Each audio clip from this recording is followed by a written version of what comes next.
Di ba yun yung sauna na? Ex mo, si Ana. Yung ano. Ding Dong and Missy, please approach the stage because Ding Dong and Missy will be acting out a scene. But when they hear the buzzer, they have to switch their dialogue to gibberish or a language that none of us understand. When they hear it again, they're gonna have to continue in whatever language they were speaking. Can I please have something that you have in your pocket? Wallet. This scene is based on a wallet. This is gibberish switch. Honey? Oh, Honey, nawawala yung wallet ko.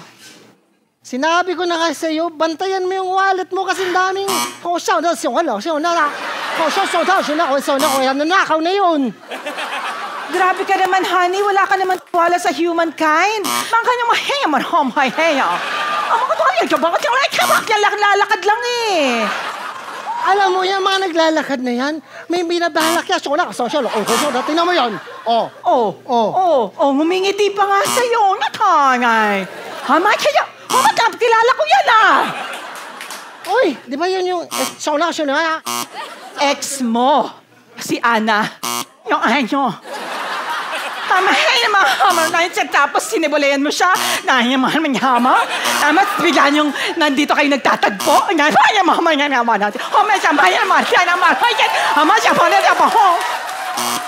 Sabihin mo yung tatlong sinabi ko. Ilang beses ko ba paulit-ulit? Past is function. Sino bang pinakasalan ko? Di ba ikaw? Oo, ako. Pero sinabi mo sa akin, hamanghinga mo. Lahat sila. Ba't ka naniniwala sa kanila? Ako kasi sa kanila. Sa akin ka maniniwala. Hindi na ganyan. Hindi ka na magkilala na yan ha. Sa akin. Oo. Maniniwala ko sa'yo kung mauulit mo yung tatlong sinabi. Anya ma, yung pangalawa ay, sabihin mo yung tatlo. Love. Commitment. Respect. Kulang pa ba yung pinakita ko sa yung